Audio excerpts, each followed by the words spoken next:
Hello everyone, my name is Vishal and welcome back to my YouTube channel. It's been a while since I've done something like this where I've sat in front of camera and actually shared my thoughts about my journey in photography, cinematography, and everything in between. The folks from the Dehancer team reached out a couple of weeks back and they asked me whether I would be interested in trying out the new Dehancer OFX plugin, and I obviously said yes because I like film emulation tools and I am constantly trying to get better at color grading as an aspiring cinematographer. And obviously I knew about Dehancer from various other creators and I was keen to try it out.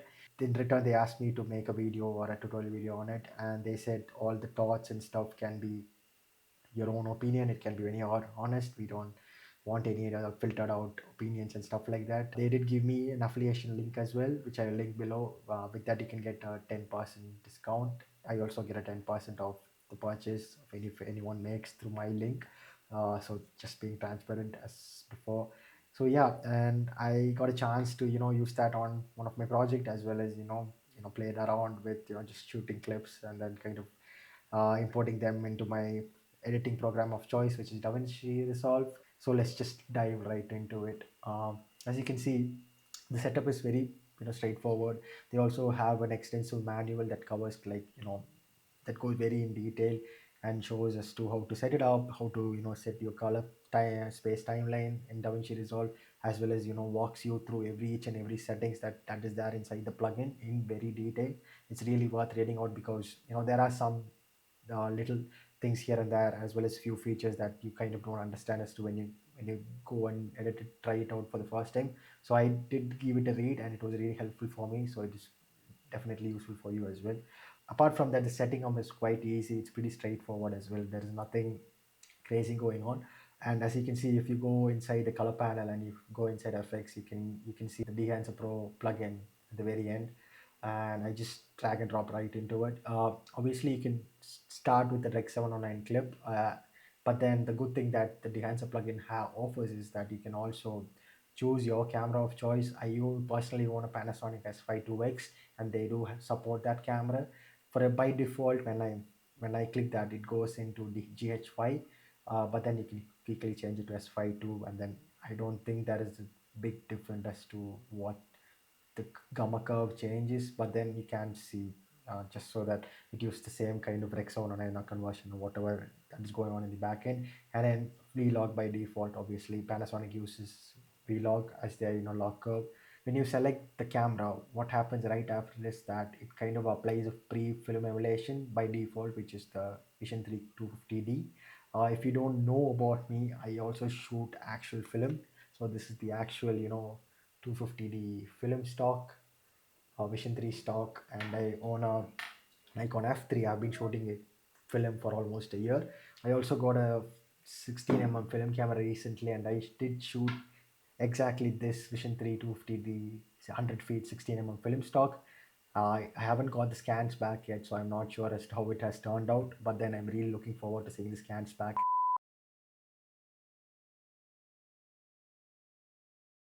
And then what it does is that it adds this plugin, as well as if you go straight down, it also adds the film grain. All of the other settings are switched off by default, but then I have enabled it because I've been working on the same, the color timeline as my project, so that it was easy to switch back. You can also kind of build a look completely from the ground up within this plugin, but then I usually go back and then adjust, the primary settings, such as, leveling out the exposure, adding contrast, saturation, stuff like that in like separate notes before.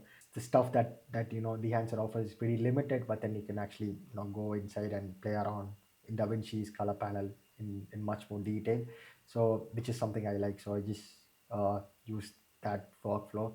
But then it's up to you as to what you kind of prefer, because everybody has a different workflow. Uh, so yeah, at this rate, yeah, let's just do basic, little thing, and then add another node, and then kind of warm up the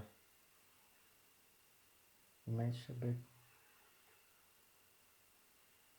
So yeah, set Control F is full screen. Yeah, so as you can see, actually already getting like a decent look, uh, which is pretty cool. uh, so yeah, if you want to actually go, but then yeah, you can do your basic corrections here, and then I always jump back right into Dehancer and then pretty much do all the rest here inside. You get tons of film stocks inside this film profile, which is crazy because they support a range of stocks, from all the photography, all the major photography stocks, the discontinued stocks, as well as the ones that are currently on supply, which is just crazy. And I haven't used all these, because I've just used this plugin for 3 weeks and for two projects. So I mainly stick with the Vision 3 ones, the 250D and the 500D. But then it's, as you can see, there is a lot and lot of tools and film presets to explore, so that you can build like a wide range of looks just from inside the answer, which is crazy. But then for now, let's just focus on the Vision 3 stock. And the next is push and pull. If you know about film, push and pull is basically kind of tricking the film uh, ISO, and then making overexposing or underexposing the film stock by a certain stop to get a certain look. This is very a common practice by major DPs who shoot on film. And what it does is it kind of reproduces or kind of adjusts certain characteristics of film. For example, if you push it, the contrast is higher. If you pull it, the contrast is lower. And the colors, if it is a black and white, it's the basic difference. The grain structure slightly changes. And if you're working with color, the color saturation changes, and stuff like that. So you can use this, and it kind of reenacts that here. So as you can see, if I'm pulling it, you can see the contrast being added. If I am pulling it, you can see the image brightens up. So it's a pretty cool tool to kind of get the look that you want, which I really like. I always kind of underexpose it, push it, because I like the more contrasty look that they have going on. That is the basic setting that you get. Film developer is basically playing with your contrast options, as well as color. By default, all these additional stuffs are, as I said, are not enabled, so you can enable to kind of build the look that you need. uh, it's up to you, as to, because they give you so much control over what you want. And color boost is basically playing with saturation, so you can see the reds being being pulled up when I push this slider over. And I can always go back to here and then kind of increase the temperature if I want to, just to get that certain look, which is nice. And then film compression, it's basically kind of impacting on your highlights in a way. If you're shooting on color, uh, just kind of giving you control over. As you can see, when I play it, you can see the highlights in the scope's histogram kind of having a certain point, stretching. uh, yeah, and this is the mid-tone curve, kind of expanding that mid-tone range within an image, as well as color density, giving, slightly adjusting, this, let's say, the vibrance of the image, not the saturation, but then slightly the vibrance. Expand is something that I use quite often. This is basically a setting where you can control the blacks, whites in an image, which is, or the colors inside the image. I usually set this to Luma, which basically affects only the most bright point and the least bright point, which is the black and white points. Which is, as you can see, when I slide this curve, you can actually see the histogram massively change, the curve really change, as well as the image, having taking a big effect on. So yeah, you can use this to get the look you want. Obviously, you don't want this peak, so just bring them here. Next is print. Print is a big factor when you come to the film's emulation step. The finishing step of any for film block voice to actually kind of get them reprinted onto a negative. And what it does, it adds very certain characteristics that are essential, and it kind of build, that is what completes the film look.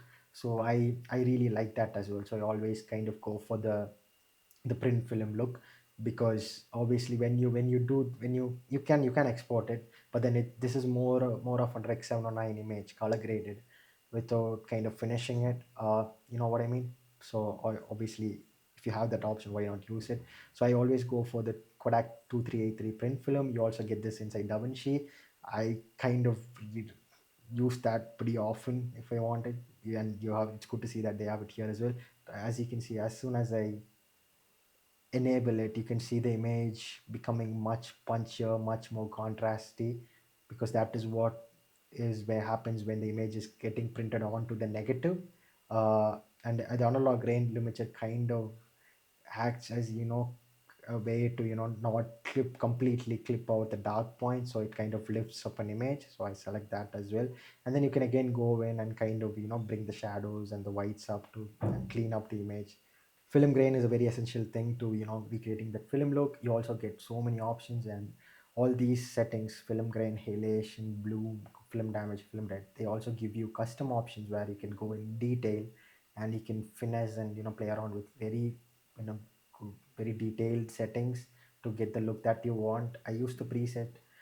If I want more grain, I usually go for the, 8M5 and the 500 speed stock, and you can see the grain instantly being, much more effective.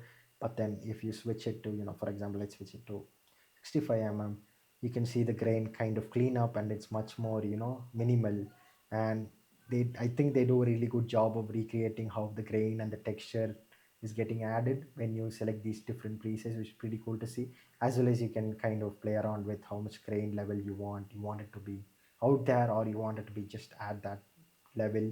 uh, just kind of had that hint when you're building that look, which is pretty cool. I leave this at 250. Halation is something, obviously, is very, very, very embedded in the film workflow. What it is a bit, obviously when you work inside Davinci also has a halation plugin. Obviously it is a bit resource intensive, so I don't use that, because it depends on the use case as well, whether you wanted to actually use it or not. So, but then it is there. If you're going for a fashion editorial, or, basically just recreating a complete, emulating film, you obviously need to add film halation, because it is a big part of how film reacts with when it comes to bright sources. And the good thing about that is, well, they also have a setting where they also have remjet and no remjet. For example, these Kodak 3 Vision 3 Kodak film stocks, they come with a remjet layer, which is just like a thin layer, which kind of minimizes any halation. When a direct light is exposed to it. That's because when you're shooting a movie, you're using multiple light sources, practicals, street lamps and whatnot. You don't want that to be, have that red halo on top, like how Cinestil, the ones that don't have red jet happens, which is like the Cinestil film stocks. So which is great to see that they give us this option as well. Again, you can go in and then pretty much change whatever you want, which is crazy. Again, bloom is another factor. It kind of soften up the image, and you also get different presets uh, as to how soft or sharp you want the filter to be. Kind of blooms out the highlights, softens the highlights, let's say, and then, yeah, gives that kind of softness to the highlights and the whites part of the image. Like for example over here, uh, which is nice. Film damage is just like, standard film damage, like scratches, film marks and stuff like that. You can recreate that. Obviously the smaller the film, the greater the damage you can actually see. Jitter is basically how much craziness you want, that the film damage you want to come over when the video is actually playing. The higher the size, the negative, the chances of, the scratch getting it scratched, and obviously the way it's handled plays a big role. But then it's good to see get that option as well. uh, the next one is film breadth. That and gated kind of is in combination with overscan. When you actually shoot film and you get the scans back, you actually get them in this format. You have an option of getting it overscan. What it does, it actually gives you that full negative space, and then generally they crop in. But then this, if you want to go for reels and stuff like this, is the look that many people kind of recreate.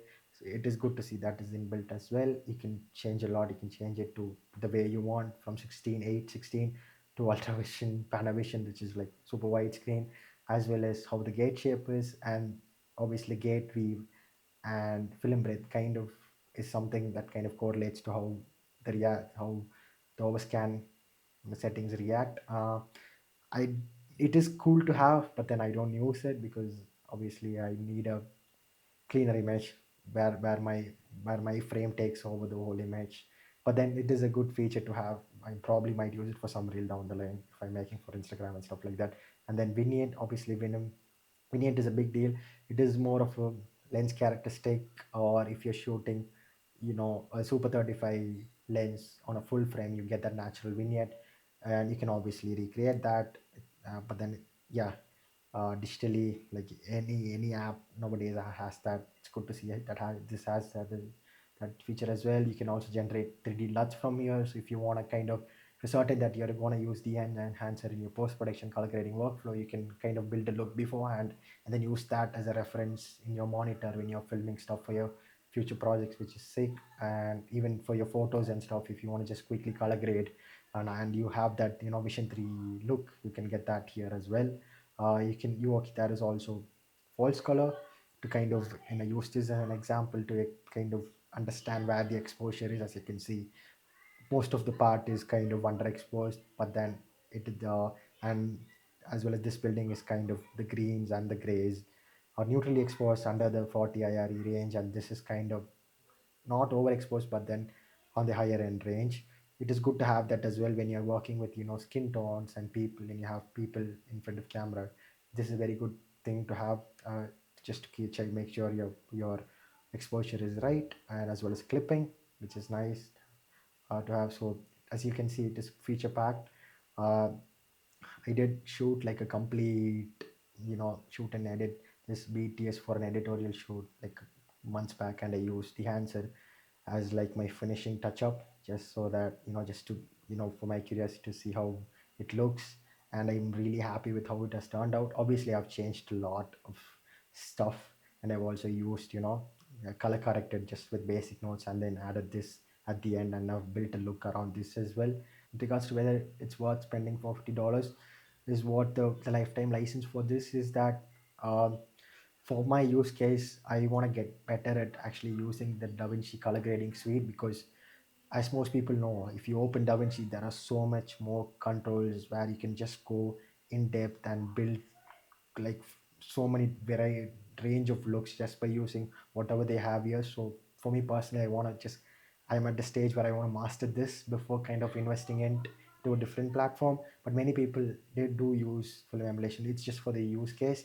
For 450, it is a bit of an investment if you use it constantly, and if you're going for that look. I obviously, as you can see, it is feature packed and it's completely worth the value. So at this stage, I wouldn't, but then it's good to see, have an opportunity to try out a software, a plugin like this, and see what it offers. So thanks the Hanser team for actually giving me a chance to, play around with this software. I would probably put this to more use, pretty much like, on future projects and stuff like that, just to experiment and compare and see how it kind of works, and see how I can like adapt it to my workflow down the line. And yeah, so if you have liked this video, please do comment and share. And if you learned about the answer, and if you want to buy it, you can use my affiliate link in the description below. If you use the enhancer or any other film emulation plugins, power grades and stuff like that, comment down as to what you think of them, and how do you use them in your workflow. I'm really curious to hear, what other, videographers, practicing cinematographers, and other people kind of use these kinds of plugins in their workflow, and what they think. And yeah, thanks again. See you guys in the next video.